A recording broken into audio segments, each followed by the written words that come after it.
facility, a coal facility, natural gas plant, a wind farm. When you look at that, you can see that natural gas is right down the bottom with some of the cheapest power generating technology on the market. So, how much money is Invenergy going to make? This is the mystery. And in truth, this is the one area where we encountered the greatest challenge in making predictions. We did learn, courtesy of an August 2015 Bloomberg report, that the PJM will be raising the price it pays per megawatt day in June of 2018 to $164.77. And this amount represents a 37% increase over current price. With this information in hand, we did our best to calculate how much Invenergy stands to make per year in revenue. To do that, we referenced two sources, so we could attempt to come to an understanding of how much a 1,500 megawatt plant generates per megawatt day. And to be honest, first we inquired how much a 1 megawatt would generate, how much power 1 megawatt generates, and learned that a 1 megawatt power plant produces 1,000 kilowatts of power per hour, or 24,000 kilowatts per day. Next, we had to figure out how that converted to a megawatt day, and learned that 1 megawatt day equals 24,000 kilowatt hours. And then after all that, though, there were still other factors that needed to be considered, such as pricing fluctuations during times of peak demand that we could not definitively predict, well enough to arrive at an annual revenue projection we would be comfortable with. In fact, it is this factor right here where we believe a negotiator with specific power generation experience to be most valuable. In the end, all we could determine is that the annual revenue was going to vary, it's going to be very large, and that even by the most conservative calculations, it looked like $1 million per year was little more than a few days of revenue for them. Does this in any way sound like it offers a proper balance between potential risks and reward? Remember, that is the whole point of a host agreement in the first place. So what's in it for Invenergy? If you look at Invenergy's About Us page on their official website, you will read that they currently have 12,032 megawatts of production between their wind, solar, natural gas projects between the US, Canada, and Europe. Now think about that for a moment. What this means is that the Lackawanna Energy Center by itself will represent a total increase in their output of about 12.5%. When you consider the fact that one of the most important things an energy company touts on their webpage is their megawatt output, that begins to make it clear that the megawatt is what's important to them, because that is the product they sell, and that is what translates into revenue. Now consider the fact that they are getting this huge increase in production, but netting it all in one investment, meaning they only have the material cost of one facility. The labor construction cost of one facility. They're only going to pay construction workers to build one. And the ongoing payroll cost of one facility. What Dennis was looking at earlier was 3 different ones. All 3 of those are going to have payrolls. You're going to have to pay construction workers to build all 3 of those. So they're netting all this, 1,500 megawatts, in one spot. That's worth something, especially when you factor in what we've already seen other companies paying in host agreements, pilot agreements, and taxes for facilities that are significantly smaller than the Lackawanna Energy Center. Or to say even simpler, when you consider that their own Cannon Falls 2% peaking plant pays, do we not deserve a deal as good as Cannon Falls? Should we do even better when our plant gives them more than 4 times the revenue, even if Cannon Falls ran all the time? And maybe this is a little bit wrong based on the way we're hearing they think it works tonight, but only has a similar payroll, only 1 required capital investment instead of the more than 4 times the amount it would take to net the same megawatt output here. Then, you have to factor in what they themselves have touted as an ideal location in several advertisements. The location of this facility offers Invenergy benefits they cannot find everywhere. Close proximity to shale gas wells in the Northeast region, significant pipeline transportation system in place, nearness to brand new high-capacity power lines, a convenient discharge point for the cooling water discharge of Grassy Island Creek, a local rail line less than a mile and a half from the site. And we also cannot undersell the fact that this location was so important to Invenergy that they waged a year-long battle to change zoning to put their plans into a place they were never meant to fit. Whatever you believe about our zoning, it was never meant to be in a business park. Whether our zoning was exclusionary or not, Dennis has his own opinion, It was never meant to be over there.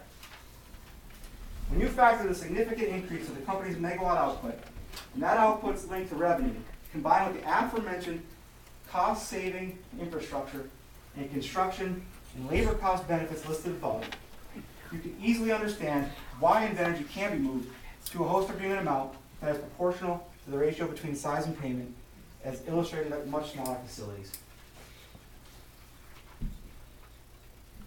Believe it or not, Dennis. If nothing else, we hope that through the course of this presentation, we have been able to highlight the complexity involved in putting together an appropriate host agreement package. This deal that you are in the process of negotiating for Jessup stands to shape the future of this town for the next 50 years. And because of that, we cannot afford to take any chances in the outcomes. It is, in fact, such a complex operation that there are attorneys throughout the country who specialize in negotiating these agreements. Furthermore, towns in situations like Jessup have been known to be very selective in who they choose, and they monitor their efforts closely. And maybe nowhere has it ever been clearer than in Wywander, New York, the location of the CPV facility on your spreadsheets there, that gets $4,013.98 per megawatt per year. Throughout the negotiations that netted them that excellent host agreement, they actually dismissed their first legal counsel working on the agreement because they were not effective enough, and brought in a second expert to sell the deal. Now this is the important part. Why are we fighting so hard for this? To be quite honest, it can be challenging for us to witness our solicitor going into the newspaper and asserting that by fighting for the well-being of our town, we are in some way trying to extort Invenergy.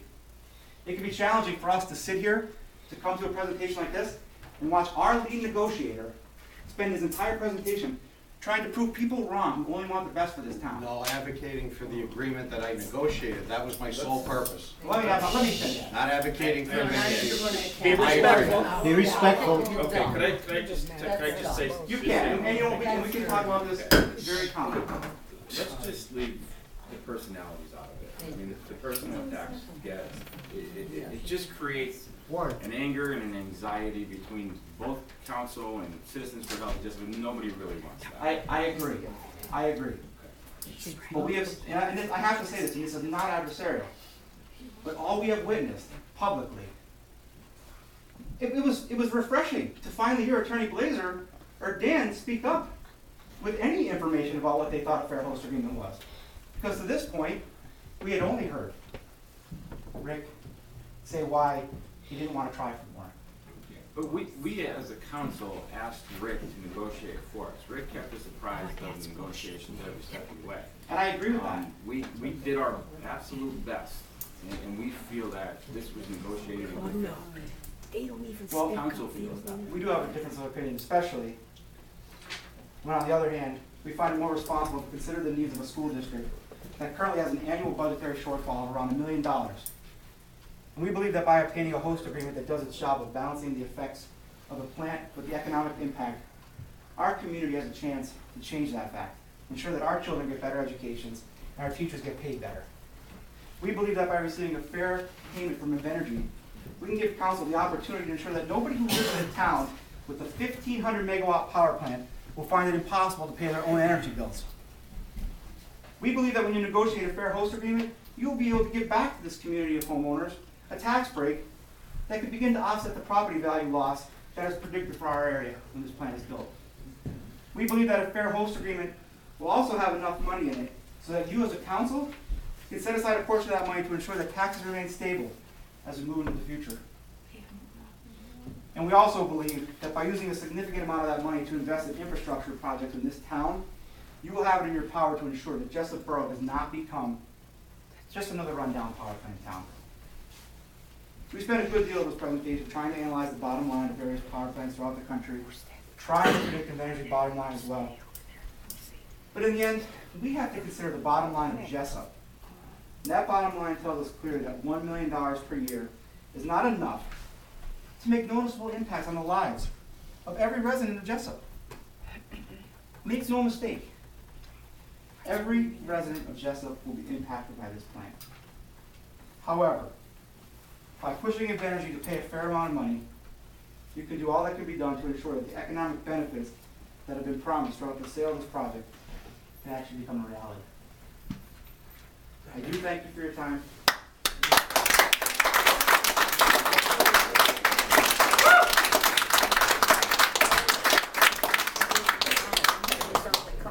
Thank you, Jason. Listen, Jason, I appreciate, the work you guys have done.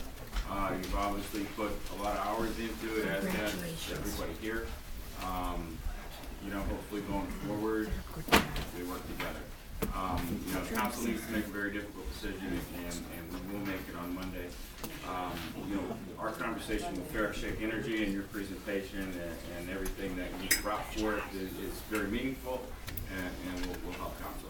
Thank you. We're going to go to public comment now. We're going to go to 5 minutes. And I left my phone back there, so does somebody have a?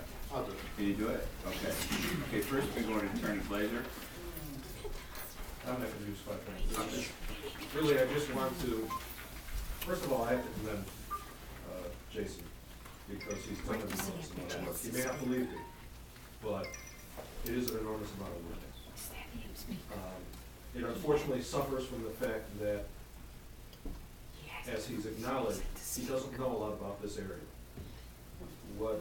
And granted, and nor would one expect him to. I would have expected that the attorney who wrote, the attorneys, two of them, who wrote the letter that you received, who were described in the paper as specialists in host agreement, would actually have ever negotiated a host agreement, and we learned tonight, I guess you learned it last night, that they never did.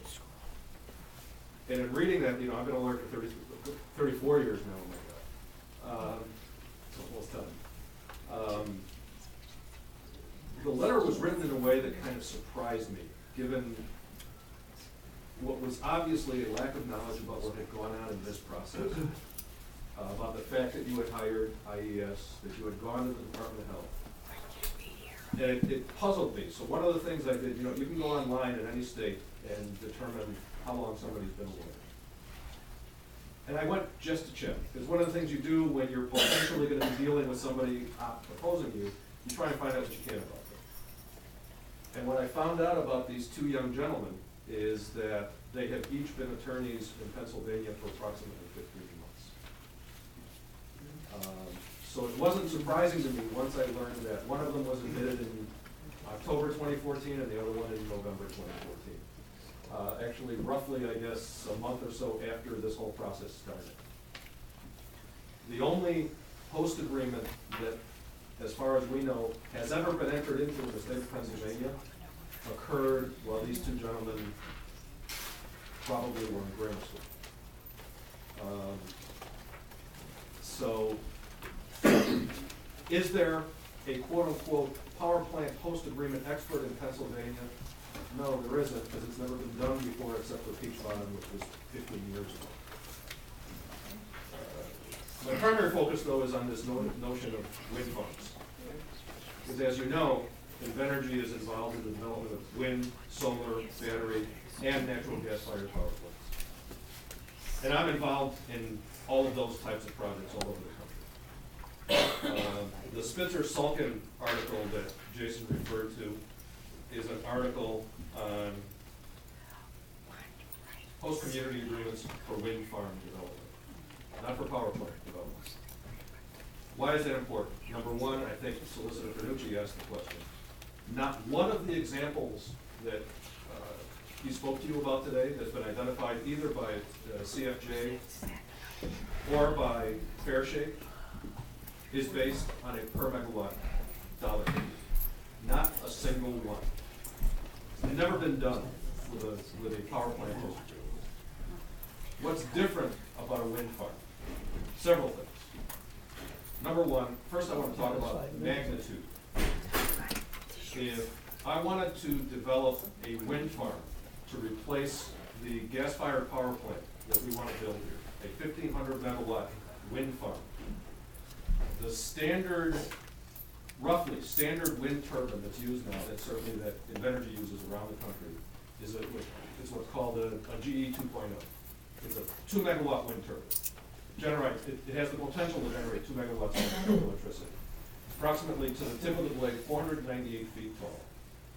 So to generate 1,500 megawatts, I would need 750 wind turbines. At an approximate cost, when you divide it up with all project costs, of approximately $3 million per turbine. So you're talking about a project that would cost on the order of $2.3 billion. Those 750 wind turbines would be spread out because of requirements for setbacks and so that they don't steal wind from each other. It would be spread out in an area of roughly 125 to 150,000 acres. That's one significant difference between a wind farm and a gas plant. The second significant difference is wind farms don't have any fuel costs. The one cost that Jason didn't mention, which is the largest cost once you've been building it, is the cost of paying for the gas. Wind farms have no fuel cost. The 2013 EIA cost estimate that Jason referred to is 2 years old, which is a lifetime in this industry, because as of the latest EIA estimates, the cost of wind is now equivalent to the cost of fossil fuel electrical production. So, Jason, you may want to check the latest 2016 figures. And that's pretty much it. That's pretty much it. All right, thanks. Mike. Yeah, Appreciate that. Okay, next. Go ahead. I guess since Jason did such a great job in presenting the facts. Sharon, you need to name or. Well, I know, Jeff, You know, but I've been nice to think that. Sorry, Shannon, and I even took your pen. Jeff, I know. I guess I get the comedy side of this. I figured out finally the 40 plants. Their host agreements were probably put together by the borough engineer. That's why they wouldn't exist. It's funny that you would have a conversation with the Fair Shake legal team deep into the night for 45 minutes at least, yet there were only 5 questions that made it to that list, and 3 of them being yes or no's. They're lawyers. They're not going to not represent their clients. So there's a fine line between talking to you, because I also talked to them. They thought you were very gracious and a little bit defensive, but I'm getting to see why. The one thing that they required before they would even attempt a host agreement was a firm economic study. I have not seen that presented here.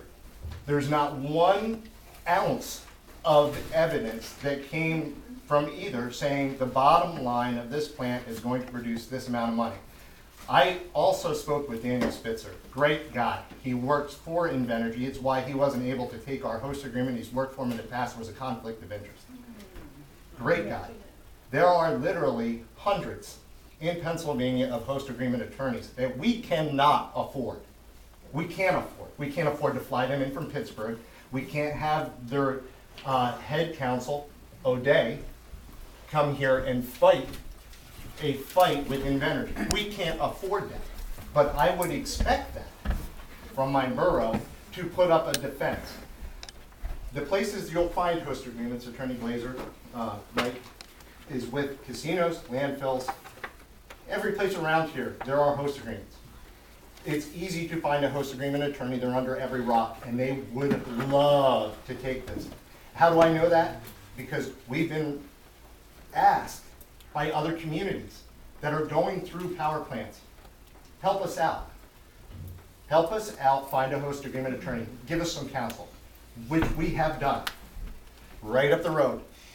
Archibald, Forest City, they all want to know, what is the bottom line? The other thing that we don't seem to understand, why not look for an expert? Well, in that letter that you commented on so many times, never once said, we're going to write your host agreement. What they said was, we will vet experts. We will look, we will help you to find the best expert to do this. They didn't put you on notice. And I believe also in the conversation, did they not state